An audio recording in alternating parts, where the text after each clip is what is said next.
I am in I guess, unique situation for me. My wife and I have been married about 3.5 years.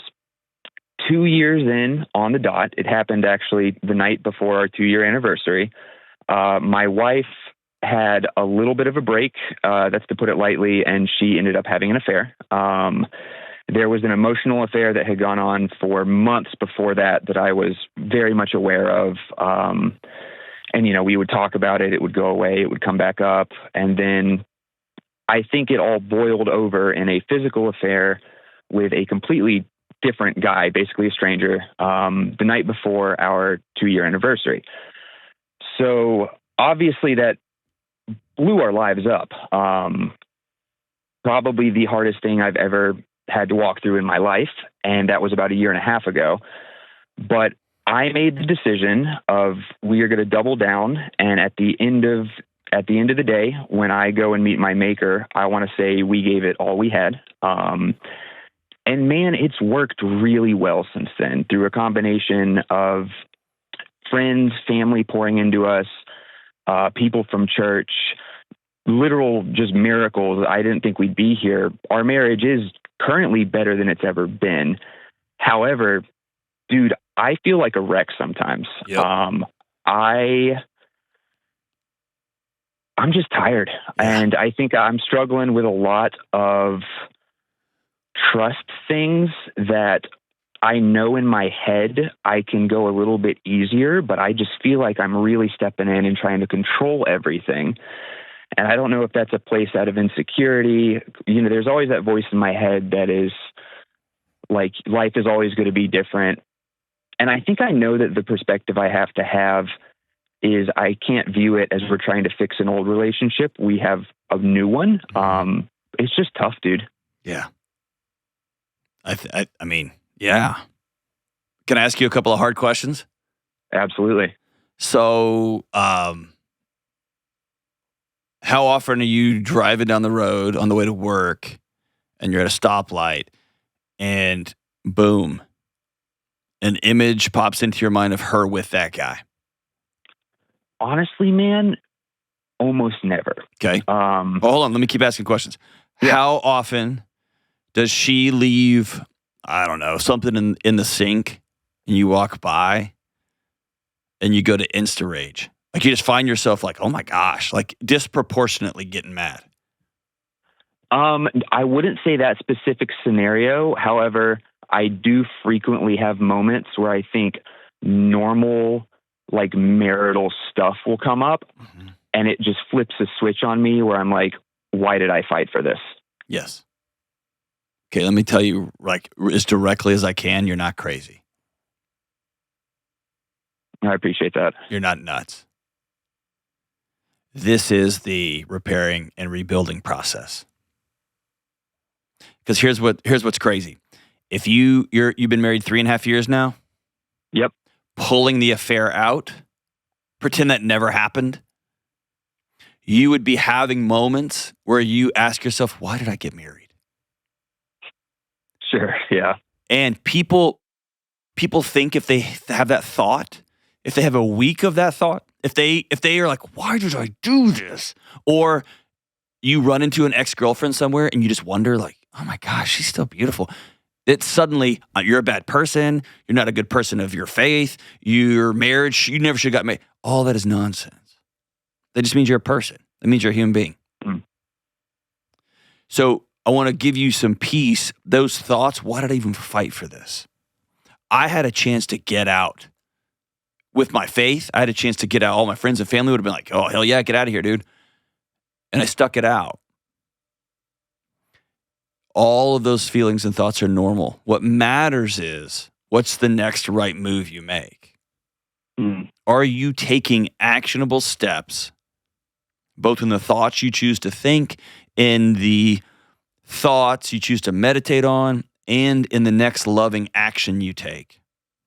And are you working towards building the life that you and your wife have decided we want to co-create together? That we want to build anew? Yeah. I would like to answer that and say yes, but I think where my struggle comes up is, dude, I'll just have things that'll set me off. Like, I think I have a really good example from yesterday. Okay, go for it.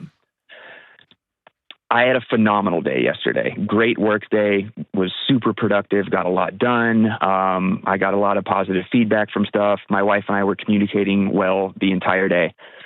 I go home. I'm waiting on her to come home. And just out of curiosity, I was going to do some chores around the house. So I went up and I tracked her location on my phone. I saw that she was probably 5 minutes from the house. So I thought, oh, that's great. I can get all this stuff done. Like 10 minutes go by, she's not there. Just sheerly out of curiosity, I open my phone again and she's suddenly across town. And dude, that made me shut down. Okay, stop right there. Stop right there. Yeah. Completely and totally rational, normal, and okay. It doesn't make you a bad husband. It doesn't mean you're broken. It doesn't mean this attempt to rebuild is somehow going wrong. It's all good. I would have felt the exact same thing. I've been married to the same person for 23 years, and to my knowledge, she's never cheated on me. And I would have had that same, like, what's happening? Where's she going? What's going on here? And if I was a year and a half out of her just going off the rails, like Randy Rhoads style, and hooking up with a stranger, of course you would have that. Of course. Yeah. And so let's pause. What's the next thing you did? Honestly, man, I kind of just turned into a zombie. Okay. Like, that's it. Yeah. That's it. Like those moments, whenever they come up, it's like, I've been a pretty emotionally level dude my entire life. I'm a super glass half full person. But it really did just like throw off the rest of my day. And, you know, in the end, she just decided to get gas and took the wrong exit. That's all it was. And I do trust her, you know, like since everything happened, I've got, you know, like all her social media on my phone. She offered that up, like, you know, and I'm not silly enough to think that a grown adult, you know, couldn't hide something from another. But I know in my head that nothing's going on. Because I mean, in all reality, when stuff was going on, I could just feel it in my soul, you know? Right. So can I tell you the path? Here's the path. Yeah. You're not going to like it. And people listening they're going to leave me a bunch of mean comments on this one. I can already tell you.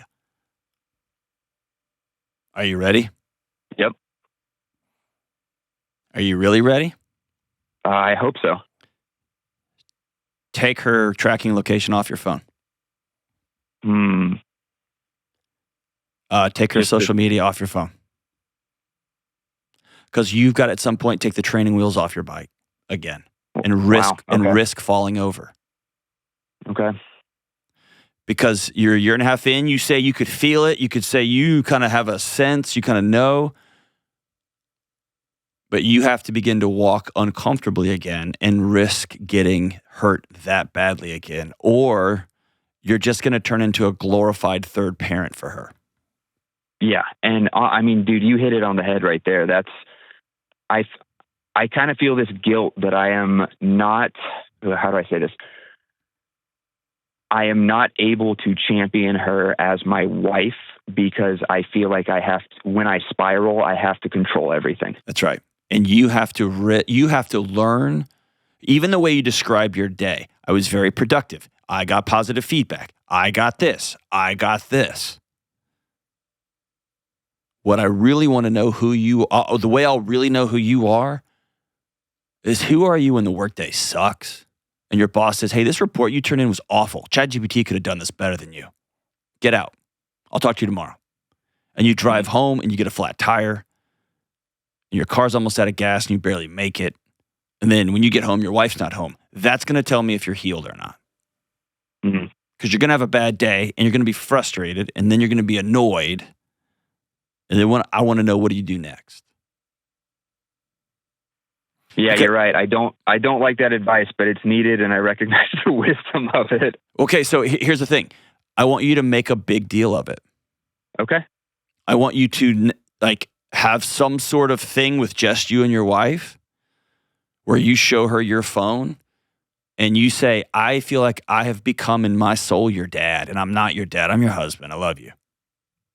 And the only way this rebuild that we're doing fully, that we can fully rest in it, in a hammock on the front porch of this new house we're building together. And I want her to see you delete the whole thing off. And you look at her and say, I'm trusting you again, and I'm trusting you to hurt me as bad as you did that one time, and I'm trusting that's never going to happen again. Wow. Okay. And then you're going to feel wobbly. You're going to feel disoriented. And here's the next scary thing. When you feel that, like, where is she? She's not here. That's a normal feeling, dude. I want you to pick up the phone and call. And say, hey, I'm just checking in. How are you? And when you don't do that, and you actually just go to the location, and then you go to the location again, and then you check your social media again, what you're doing is you're actually using those things as a Xanax, as a way to avoid the actual scary thing that could actually happen. You call and she doesn't answer, and you know what that means. Because you remember that night you were calling and calling and calling, and she didn't answer the phone. Yeah. And so having all these proxies feels good, but it's not. It's like people who tell me they've like have a relationship with ChatGPT now. You can, but ChatGPT is not going to cry at your funeral. Jeez, yeah, that's a crazy one. Or it's like watching a lot of pornography. You can watch a lot of crazy cool sex and a lot of beautiful people doing it, but that's not being with somebody in your room by yourself. Mm-hmm. And so all these things are cool. They're all proxies. But I would love for you to have an event. You are my wife. And here we go. I'm jumping off the high dive again into something we're making together. So give that a shot. And when you feel uncomfortable, have a couple of things already pre-written out. Maybe carry a note card with you. I've done that for a season. Write on a note card. I will call when I feel awkward. And tell her, I'm not going to track you, but I will call. I'll shoot you. No, I'm not even going to text. I don't want any more electronic communication. I'm going to call you. I'm going to FaceTime you. Say hi. I love you. How can I love you right now? Or I'm just going to go do the chores because it's the next right thing. And if I'm like, where is she at? I'll call her. I'll reach out. Or I'm going to go for a walk real quick. Or I'm going to call a friend real quick. I'm going to have a couple of behaviors in the chute ready to go when my body starts to spin out on me because my body's just trying to take care of me and you're not crazy. So give that a shot, my brother. Whoo! Welcome back. And hey, I'm proud of you. What you did is hard. What you did, most people wouldn't do, and that's okay. What you're doing is hard, and what you're trying to rebuild is amazing. And I'm proud of you for going all in. All in. Now it's time to go all the way in.